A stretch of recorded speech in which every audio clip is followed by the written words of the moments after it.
आज के ज़माने में अगर हम किसी बिलियनर अंबानी को जिनकी 163 करोड़ एक दिन की कमाई और एक आम इंसान का पूरा परिवार क्या 7 पुश्तें भी लगा के वो नहीं कर पाती, तो क्या उस एंटिला के अंदर ऐसा क्या होता है? क्योंकि ये सिर्फ मेहनत करने से तो नहीं आ रहा है। नंबर 2, बिजनेस करने के लिए लोग बोलते हैं तो ये बिजनेस भी 99% लोग फेल हो रहे हैं। कहीं ना कहीं ऐसा क्या है जो इन लोगों के पास है? ऐसी कौन सी शक्तियां, सिद्धियां या क्या होता है एंटिला के अंदर, लोग आज जानना चाहेंगे। सबसे बड़ा भाग्य है और प्रारब्ध की, पूर्व जन्मों की, लाखों करोड़ों जीवों की ब्लेसिंग, पूर्व जन्म में की उनकी तपस्या, उनकी साधना और ईश्वरीय कृपा।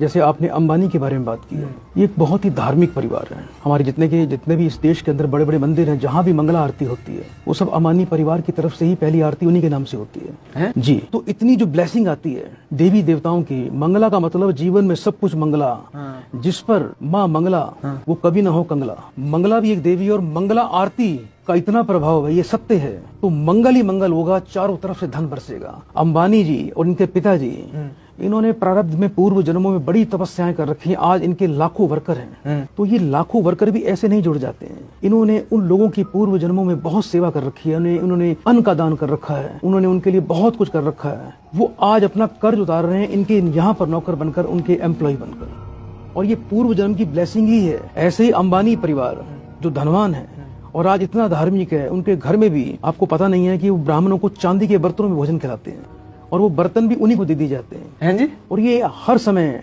हर मंथ ये होता रहता है। इनकी जो माता जी हैं वो बहुत ही धार्मिक है, भगवान कृष्ण की साधक हैं। इन्होंने पूर्व जन्म में तपस्याएं कर रखी हैं, दान कर रखे हैं, परोपकार कर रखे हैं, पुरुषार्थ कर रखा है। इसलिए उसका प्रभाव है कि जन्म से ही इनको परमात्मा का एक ऐसा दिव्य वरदान मिला हुआ है कि कुबेर देवता उनके घर में विराजमान है। आज जितने भी लोग सुन रहे हैं, उन्हें अंबानी जी का मान लीजिए अगर 1% भी बनना हो तो उसके लिए वो क्या करें? सबसे पहले तो देखो, मैं सभी दर्शकों को कहना चाहता हूँ कि कोई व्यक्ति कितनी भी ज्यादा मजदूरी करता हो, मेहनत करके भी धन कमाता हो, तो ये उसका भी धर्म बनता है कि कम से कम अपनी कमाई का 10वां हिस्सा, जिसको हम दसबंध बोलते हैं, वो संसार की सेवा में, गौ पक्षियों की सेवा में, धर्म के कार्यों में, जीव जगत की सेवा में अवश्य खर्च करें। क्योंकि हर व्यक्ति के ऊपर 8 प्रकार के ऋण होते हैं।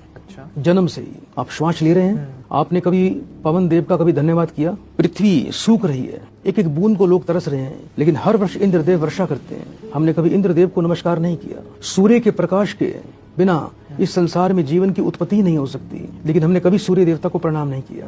आज आप पढ़े लिखे हैं, आज आप यूट्यूबर हैं, आज बड़े बड़े कार्यक्रम कर रहे हैं, आप इंटेलिजेंट हैं, आपने पढ़ाई की है, ये ऋषियों की देन है। ऋषियों ने भाषा का निर्माण किया। आज लोग अपने पितरों से भी विमुख हो गए। पहले आपने देखा होगा अपने पिता दादा को कि घर में कोई शुभ काम होता था, शादी होती थी, कोई अच्छी घड़ी आती थी, हम कोई खुशी मनाते थे, हम पहले पितरों को प्रसन्न करते थे और सत्कर्म करते थे, गौ सेवा करते थे, पक्षियों की सेवा करते थे, जरूरतमंदों की सेवा करते थे। लेकिन आज लोग विमुख होते जा रहे हैं।